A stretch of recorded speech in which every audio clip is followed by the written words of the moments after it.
الله الرحمن الرحيم أنا ku hadlay magaca jabhada wadani xoreynta ogaadenya xisbiga ONLF ama ururka ONLF runtii aad baan ugu faraxsanahay dadkii loo dhibaateynayay oo ka qaxay dhibaatadii ka socotay muddo 27 sano ah indii aad baan ugu faraxsanahay laakiin waxaan leeyahay alxamdulillah bil caalamiin ku soo dhawaad dhulkiina hooyo runtii sidii waagii horan kalena maaha dadka boqolkiiba boqol aad bay u fiican yihiin waxaan aad ugu mahadcelinayaa hay'adda UNHCR sida fiican wanaagsan dadkeeni u soo qaaday u keentay waliba aad uga jeclaan lahayn diyaaradda ay keento muxuu ahay good jigjigeen ka soo dejis aad uga jeclaan lahayn laakiin haddana aad baan uga mahadcelinaynaa sidoo kalena hay'adan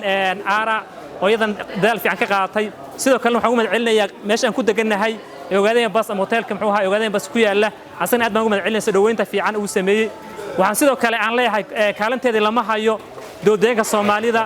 iyo maamuladii loogu talagalay ummadan soo laabanayso inay u sameeyeen hooy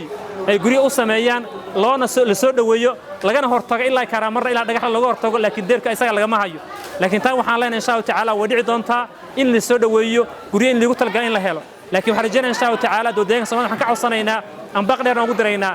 inay kaalintoodii qaataan soo dhaweynta ahayd ay dadka inay guri u sameeyaan kuna soo dhaweeyaan muxuu ahaa deegaanka soo dhaweeyaan insha Allah taala dhalinyarada wax baratay waxaan ku rajaynayaa insha Allah waxbarashada si kor sii qaadaan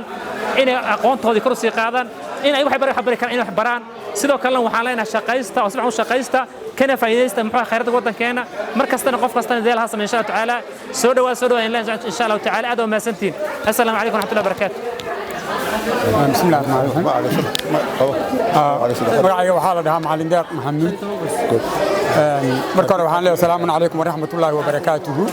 muslimiinta oo dhan baan salaamaya insha Allah marka xigta ilaahay baa mahad leh mar walbaba kun iyo kow jeer ilaahay baan u mahad celinaynaa ilaahay ma haddaynan u mahad celinin wax kale wuxuu iska noqonayaa waxaan waxba ka jirin bay noqonaysaa ilaahay baan u mahad celinaynaa intuu safarkii dheeraana geliyey haddana safarkan qabowna soo geliyey ee si dhib yar nagu keenay allahaasaan kun iyo kow jeer u mahad celinaynaa khasabkana ilaahay baa iska leh intaa markaan ka soo gudbaan waxaan hoos u soo yargeli dowlad deegaanka halkan aan rabaa inaan xoogaa yar ka idhaahdo waxaa ii su'aala dowlad deegaanku ma adeer daahir baa odayaalku ma adeer daahir baa culimo u diinkii ma adeer daahir baa ururkii ma adeer daahir baa dowlad deegaanku ma adeer daahir baa dadkan waa dadkoodii shalay qaxay ee dowladdii ka horreysay dhiigbaca kale ay qaxisay dhibaatada faraha badan sii maray maanta nabadgelya ilaahay keenay hadday waddankoodii ku soo noqdeen mayna soo dhaweyn u baahnayn yay xaq ku hayaan yayse xaq ku leeyihiin dowlad deegaanka waxaan leeyahay dadka inta la idiin keena sida ari baabuur saar baabuurka intii laga rogo la leeyahay nin walba gurigiina waad garanaysaa dadkaad madaxda u tihiin ka mid ma yihiin mise ma aha dhaqanka dowlad deegaanku goormuu isbedeli doonaa mas'uuliyadda dowlad deegaanku goormay xoogaysan doontaa mas'uuliyadda dowlad deegaanku ay leedahay goormay ummadda wada qanin doontaa ma afarta istaqaana Soomaalida waxaa leeyahay nin baris haysta baris ugu dartaa ma afarta xilka u haysta dowlad deegaanka afarta miyaa istaqaana ka safarka ku yimid shaqo kuma miyaa ka qaxa ku yimid dowlad deegaanka xilku bahaya miyaa ka meel kale ka yimid xilku bahaya miyaa ma afarta istaqaana shacbiyadda xilku bahaya miyaa shacbiyadda hadda duruufo badan ku dhex ognahay anagoo ka maqnay annagana waa annakan waxaan leeyahay dowlad deegaanku xilli dheer oo fara badan buu soo jiray mas'uuliyiin fara badan baa soo qabatay ilaa iyo hadda nabadda ilaahay keenay wax isbedela kama hayno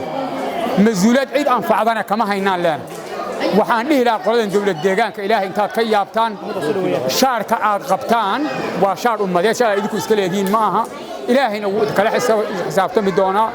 annaguna xisaabtanada ma saamixi doonaa haddaan xaq idinku leenahay ma saamixi doonaan idin leenahay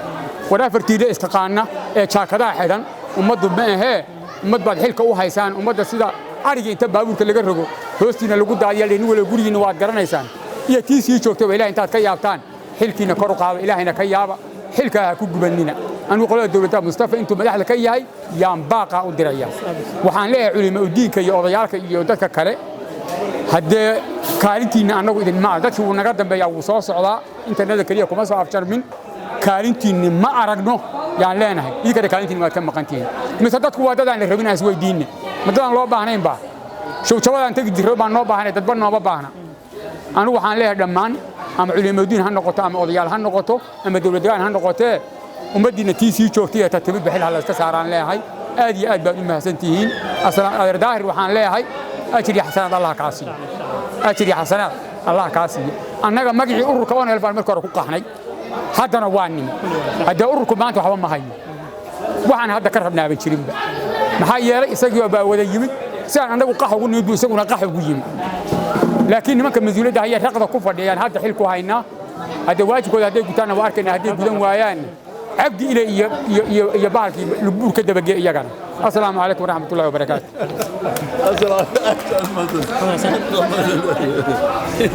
والله بالله